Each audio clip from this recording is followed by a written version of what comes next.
Olá, meus queridos e amados irmãos, paz do Senhor. Nós estamos passando por aqui para fazermos um breve resumo da Escola Bíblica Dominical, lição que deveria ser estudada no último domingo, dia 5 de dezembro, que é a lição de número 10. E a pedido do nosso dirigente e presbítero da Congregação Paraíso, estamos aqui para assim fazer este resumo da lição que tem por título Paulo e seu amor pela igreja. Coincidentemente ou não, justamente sobre o amor, esta lição que infelizmente não podemos estudar de uma forma mais detalhada presencialmente, mas se você tem a lição em casa e deseja nos acompanhar, e assim absorvermos alguma coisa da parte do Espírito Santo de Deus, vamos lá então. Título, como acabamos de dizer, Paulo e seu amor pela igreja. O texto áureo nos diz, porque o amor de Cristo nos constrange. O que é nos constranger? Nos compele, nos domina. É este amor de Cristo que nos constrange e constrangeu o apóstolo Paulo a ter amor pela igreja. Mas eu gostaria de perguntar a você, e o que é para você, o que representa para você, na verdade, a igreja? O que pode significar para você a igreja? Como você também se relaciona com ela? Nós temos uma relação positiva ou negativa com a igreja? Quem é realmente a igreja? É claro que nós sabemos que a igreja somos cada um de nós, e não aquele templo que tem o nome da denominação na parte externa, eu digo sempre, que é tão importante que fica da parte de fora do templo. Pois bem, a verdade prática diz: o amor cristão não é um sentimento egoísta, mas o sacrifício dos próprios desejos para o bem dos outros. Somente esta verdade prática, trazida pelo nosso comentarista, reverendo pastor Elienay Cabral, já seria o bastante para termos combustível para falarmos meia hora, uma hora ou até mais. O amor cristão não é um sentimento egoísta. Não é algo só para mim. Não é algo só para você. Mas o sacrifício dos próprios desejos. Para quê? Para o bem dos outros. Irmãos, sacrificar os nossos próprios desejos, as nossas próprias vontades, para poder satisfazer a dos outros. Isto é o verdadeiro amor pela igreja. Eu quero esta parte da leitura bíblica em classe, que se encontra em 1 Tessalonicenses, no capítulo 1, e os versículos do 1 ao 10, eu não vou ler para ganharmos tempo, que você possa fazer esta leitura em casa. Mas eu quero falar sobre o principal da lição do último domingo, a qual nós estamos falando hoje. O objetivo geral. Qual é o objetivo? Eu sempre repito isso quando estou à frente ministrando alguma palavra na escola bíblica dominical, que toda lição, toda escola bíblica, ela tem um objetivo. E nossa lição, ela traz o objetivo geral. Porque se nós não tivermos um norte, um objetivo, o que é que nós estamos fazendo? Falar por falar? O objetivo principal é compreender o amor pela igreja. Se depois de você estudar essa lição e não compreender o básico do amor pela igreja, não fizemos nada. E o comentarista, ele começa dizendo: pelo menos duas características marcaram a igreja de Tessalônica: seu amor ao Senhor Jesus e o amor recíproco entre irmãos. Não adianta tão somente eu até falar, dizer que tenho amor a Deus, amor a Jesus, se eu não tenho amor recíproco aos irmãos. O que é o amor recíproco? É aquele amor que eu dou a você e você a mim. E ele diz, à luz do exemplo desta igreja e do sentimento do apóstolo Paulo por ela, o nosso propósito é mostrar que, como seguidores de Jesus e membros de uma igreja local, devemos amá-la e expressar esse amor na comunhão com os santos. Que coisa maravilhosa! Estamos em comunhão uns com os outros? Ou quando eu discordo do que alguém pensa, eu sou tido de forma excepcional, ou chato, ou exigente? Mas quando eu não compreendo ou não sou compreendido, este amor pelo próximo acaba. Ou eu tenho amor por alguém porque é mais importante para a igreja do que aquele, ou trato alguém no dia de seu aniversário melhor do que aquele. Será que isto representa um amor em comum? Aí nós vamos ao primeiro ponto, o amor de Paulo pela igreja. Ele dividiu em 3 partes. Vamos comentar cada uma delas rapidamente. Primeira parte, ele diz, o amor como o de um pai para filho. Como é o amor de um pai para filho? Segundo, o amor motivado pelo modo de viver o evangelho.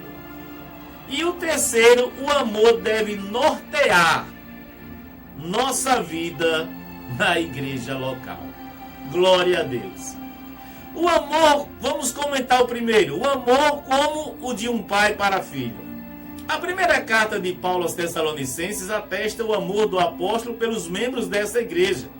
Esse sentimento não se deu apenas pela igreja de Tessalônica, mas por todas as que Paulo plantou no mundo gentílico.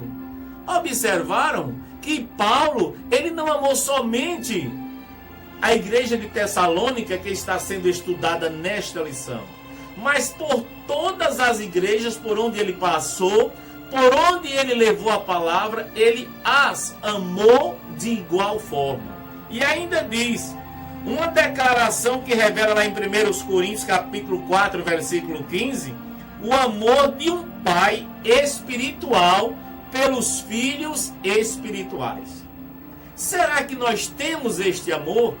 Quantas vezes várias e várias pessoas aceitam a Jesus, e eu costumo dizer, somos ótimos obstetras espirituais, mas péssimos pediatras, porque coloca na rede social 10 pessoas, 20, 50, 100 aceitaram a Jesus, mas após o longo de um ano, se você for fazer um apanhado daquelas 1000 pessoas que aceitaram, se dando um exemplo, sequer tem 10 na igreja.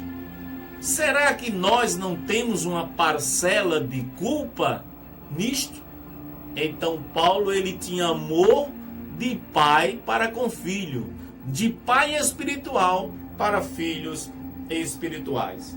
O segundo ponto, o amor motivado pelo modo de viver o evangelho. Esta é uma coisa que me chama a atenção, que diz, um dos elogios de Paulo aos Tessalonicenses foi a respeito do modo como eles receberam a palavra e sua prática em coerência com o ensino recebido. O que é que nós temos ensinado e demonstrado no dia a dia? Pregamos, ensinamos, mas e na prática?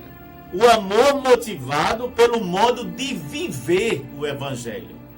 Aí alguém pode perguntar, mas quem ensina não pode ter defeito, não pode pecar de forma alguma, não pode ter erro? Claro que pode. Ou melhor, não podia, não deve, mas tem. Porque tiremos essa ideia de que ser crente é ser super crente. Não, é crente, mas estamos em carne humana. Temos erros, temos falhas. Mas o importante é quando se reconhece as suas falhas e se volta para o Senhor. Davi, homem segundo o coração de Deus, mas quem conhece a biografia de Davi sabe o que Davi aprontou. Mas pagou caro pelos seus erros, até porque Deus perdoa todo tipo de pecado, com exceção a blasfêmia contra o Espírito Santo. Mas uma coisa Deus não faz de forma alguma: é retirar as consequências daquilo que você e eu semeamos. Semear é opcional, mas a colheita, ela é obrigatória. Então Paulo, além de tudo, ele tinha um amor motivado por viver o Evangelho, ser exemplo dos fiéis, como diz a Bíblia. O terceiro ponto, o amor deve nortear. O que é nortear? Seu rumo, ser o nosso foco, o nosso olhar, a nossa visão. E diz: no tempo em que muitos viviam a criticar a igreja local, era hora de demonstrar amor pela igreja, como hoje em que congregamos. Esse é o lugar que Deus nos plantou, o lugar onde servimos a Ele e compartilhamos a comunhão uns com os outros. Então, é justamente isso que disse o comentarista. Quantos estão a criticar a igreja? É hora de nos unirmos, mas é hora também de analisarmos se dentre esses que organizam, que formam esta sociedade, este segmento que chamam de igreja, ou nossa congregação, ou nossa denominação, se estão realmente pautados com a verdade, se estão com transparência naquilo que faz, principalmente naquilo que não é do homem. A igreja não tem dono, a igreja pertence ao Senhor Jesus, a noiva do Cordeiro. E ai daquele que agir de forma fraudulenta. Então isto nós temos que demonstrar também. Aí nós vamos para um ponto, que é o segundo, que diz amor e fé na igreja. Este é o segundo tópico. Ora, o primeiro ponto ele dividiu o amor, uma palavra proeminente nas cartas de Paulo. Segundo, a fé e o amor no ensino de Paulo. E terceiro, a dimensão prática do amor na igreja. Irmãos, este primeiro ponto me chama a atenção quando diz amor, uma palavra proeminente nas cartas de Paulo. O que significa proeminente? Proeminente é algo elevado, que se releva, é algo que está em destaque.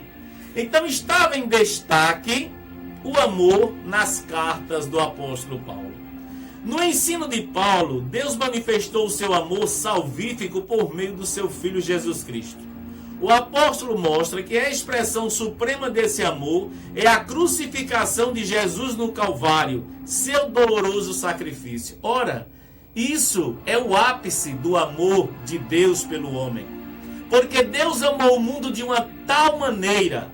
O português trazido do grego, do aramaico, do hebraico, não encontrou palavras para dimensionar esse amor, que disse lá no Evangelho de João 3,16, porque Deus amou o mundo de uma tal maneira, que deu o seu Filho único, unigênito, para que todo aquele que nele crê não pereça, mas tenha a vida eterna. Paulo pautou os seus ensinamentos baseado nisto.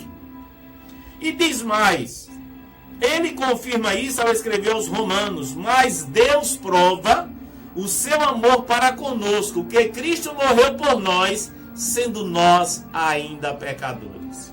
Isto é que é meditar nesse amor, esse amor que não tem limite. Eu digo sempre que Deus, ele não tem amor. Deus, ele é a essência do amor.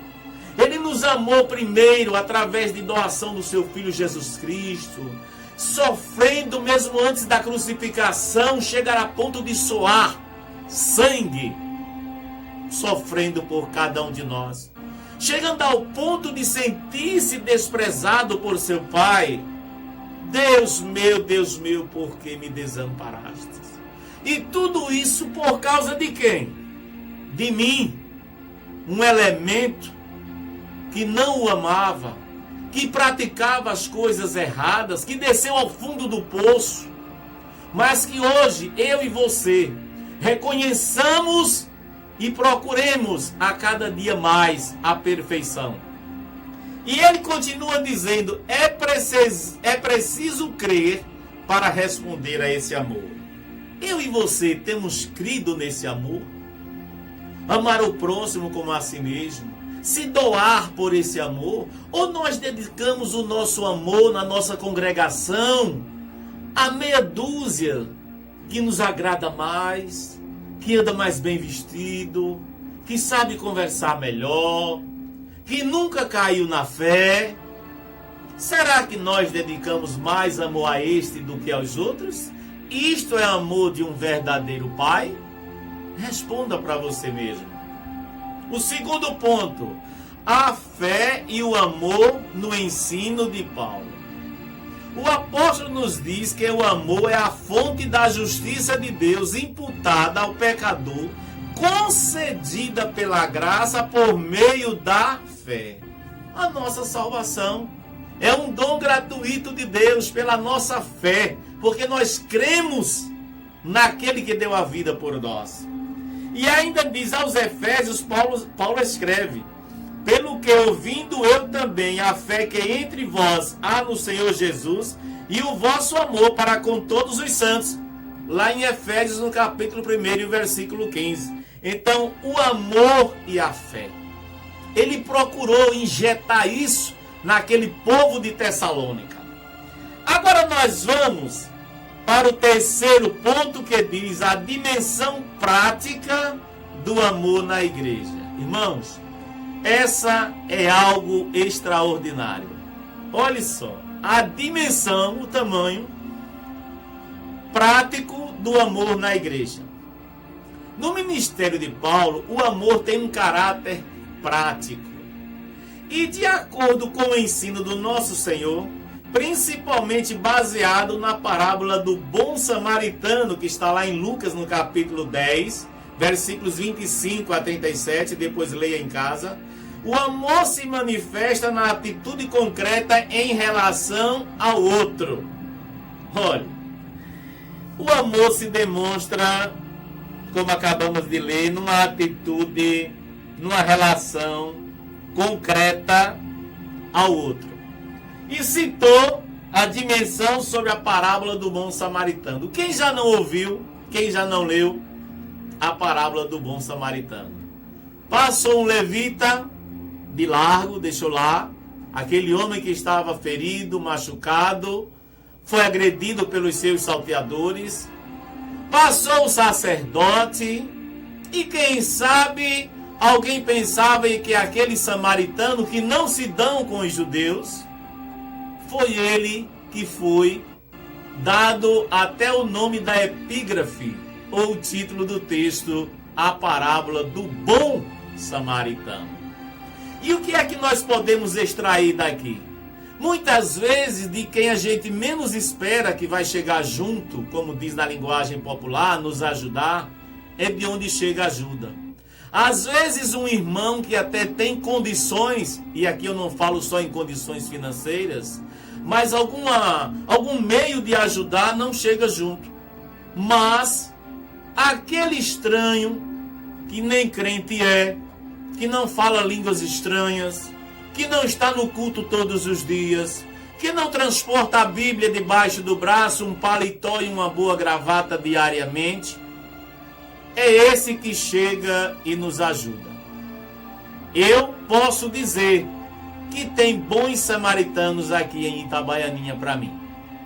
Pessoas que não comungam da mesma fé que eu, que às vezes talvez nem frequentam a sua própria igreja ou religião, como queiram chamar, mas foram pessoas que nos ajudaram e nos ajudam num momento mais difícil. É certo que temos aqueles também que se aproveitam, só são amigos quando a gente está dando retorno, ou faz aquilo que ele gosta ou ela gosta. E isso nós temos dentro da igreja também, dentro dos nossos templos. Pelo fato de alguém não concordar com a forma de ser, da forma de me expressar, da forma de ser direto, objetivo, sem arrodeio, não agradamos as pessoas. Mas isto já acontecia naqueles tempos. Mas Paulo mostra a dimensão prática do seu amor, comparando-se ao bom samaritano. E ainda diz, pastorear com fidelidade os crentes. Está na lição, leia na sua lição. Pastorear com fidelidade os crentes. Quem são os crentes? Aqueles que creem. E ainda diz, suprir a necessidade de quem precisa. Irmãos, hoje é tão fácil nos juntarmos para dar um bom presente a A ou a B, e até aí eu não tenho nada contra isso, mas quantas vezes para ajudar alguém que está precisando de uma cesta básica é tão difícil? É tão difícil juntar 1 quilo de feijão, 1 quilo de arroz, um pacote de macarrão, um pacote de fubá, fazer uma cesta básica e levar para um irmão. Ou às vezes até fingimos que não estamos vendo isso. Que serviço social nós estamos fazendo?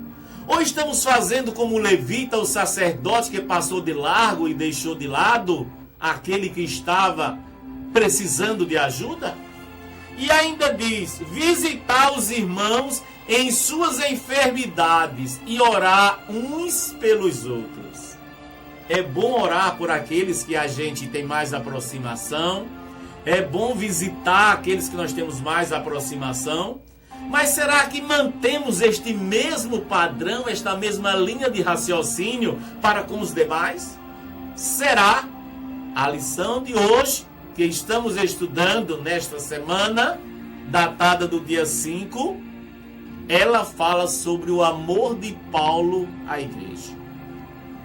E para encerrar, diz ainda mais, e tudo quanto se apresentar como oportunidade de amar. Eu e você, será que temos aproveitado a oportunidade de amar? Levamos a palavra de Deus através da internet, através daquele momento que estamos sentados no banco do ônibus e ao lado puxamos assunto com alguém, mas muitas vezes o assunto é futebol, é piada, mas em nenhum momento abordamos o amor de Deus, de Jesus, da Trindade Santa por nós. Temos procurado aproveitar estas oportunidades? Fica esta pergunta no ar. E eu quero dizer, numa sociedade onde muitos confundem o amor com a luxúria, com a ostentação, estão confundindo o amor com ostentação. E ainda diz um comentário aqui na lição do professor. Ao contrário da luxúria, o amor é dirigido exteriormente, ou seja, por fora. Tem demonstrado, essa árvore tem mostrado frutos? Ou é somente aparência? Não é somente interiormente a nós mesmos, é totalmente desinteressado. Temos esse amor sem interesse, um amor sem querer nada em troca. Eu vou fazer isso porque ele tem condições, ele pode me ajudar lá na frente, até me dar um cargo, até me ajudar. Será que é assim o amor que eu e você está praticando? É hora de repensarmos os nossos conceitos. Glória a Deus! Glória a Deus! Um amor sem interesse, aqueles humildes que moram em bairros da periferia. Você talvez está programando um final de ano, um Natal com a família, um Natal viajando, que Deus te abençoe. E tem alguém que tudo o que desejaria neste Natal era que a sua ceia de Natal, ao meio-dia, tivesse arroz, feijão e um pouquinho de carne. Só isso. E nós temos feito o Natal de alguém, o nascimento, simbolizando o nascimento de Jesus em dezembro, durante todo o ano?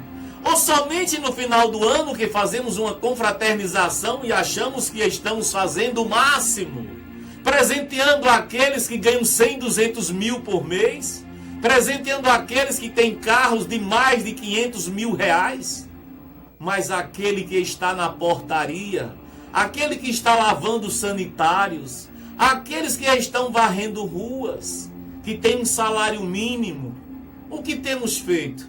Que amor é esse? Vamos orar, vamos orar, vamos orar. E atitude? Qual serviço social nós temos feito de verdade?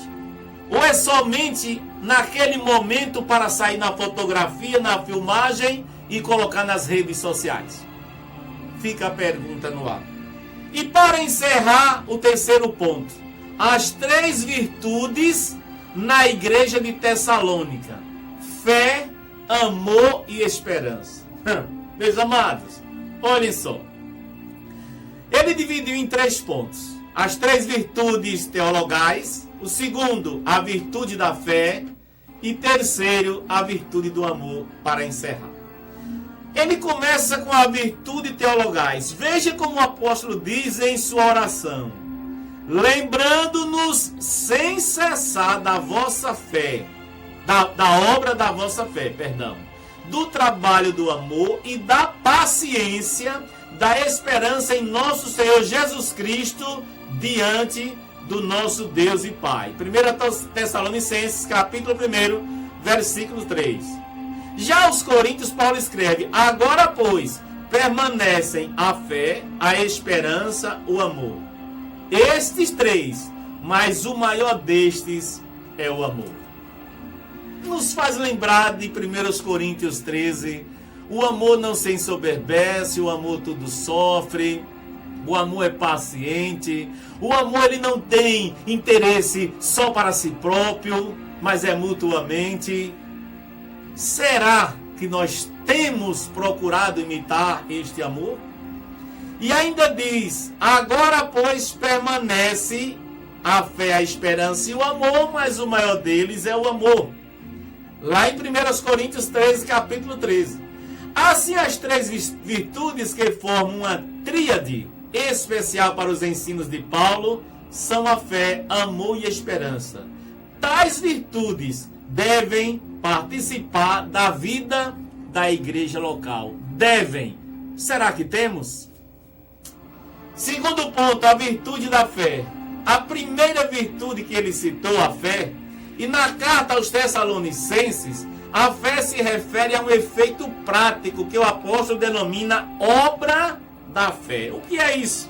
Essa obra estava presente na igreja dos Tessalonicenses e Paulo sentia-se grato a Deus por isso. Assim somos encorajados a produzir frutos na igreja local, como reflexo da nossa fé. Quais os frutos que eu e você tem trazido para a nossa igreja local, se falando de comunidade? O que nós temos trazido?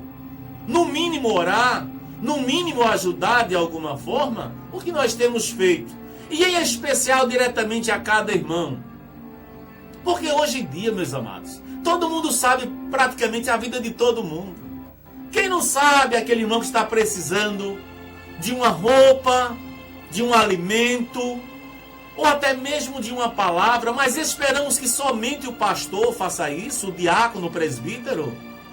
Mas eu e você também estamos incluídos nas ordens, nas ordenanças de Jesus, de visitar os órfãos e as viúvas. Que eu e você tem feito? Que nós possamos meditar nisso. E ainda diz, no terceiro ponto e último, a virtude do amor. Lá em 1 Tessalonicenses, no capítulo 1, versículo 3, o apóstolo fala do trabalho do amor. O trabalho do amor. Ora, o que podemos entender com isso? Havia um senso coletivo, ou seja, entre todos os tessalonicenses, de que os seguidores de Jesus deveriam trabalhar motivados pelo amor a nosso Senhor. Irmãos, só isso aqui dá vontade de encerrar comentando só isso. Olha só. Havia um senso coletivo, ou seja, entre todos os irmãos lá de Tessalônica, os irmãos tessalonicenses, de que os seguidores de Jesus, quem é seguidor de Jesus aí? Levanta a mão. Quem é seguidor de Jesus? Pois, deveriam trabalhar motivados pelo amor ao nosso Senhor. O que tem lhe motivado a trabalhar para o nosso Senhor Jesus Cristo? Será aqueles 10, 15, 20 mil reais que cobram para ir pregar em algum lugar? Será que a motivação é porque a igreja é numerosa, é mais bonita, é mais confortável, bancos acolchoados e o ar-condicionado funcionando? E além de receber para pregar e cantar, depois da apresentação ainda tem um belo jantar servido especialmente para ele ou ela? E ainda quando termina o sermão ainda tem 4, 5 presentes bons, não é um presente qualquer? Será que é isso que motiva as pessoas a serem pregadoras do evangelho hoje em dia? Não estou generalizando, mas em sua maioria tem cantor gospel que exige a cor da toalha, o tipo de frutas que deve ter no camarim, o tipo de automóvel que vai buscá-la ou buscá-lo no aeroporto. É esse o amor que externamos? É esse o motivo principal, a motivação principal em trabalhar em amor ao evangelho? É isso que nós estamos vendo? Eu quero não acreditar que seja. Eu quero acreditar que não seja.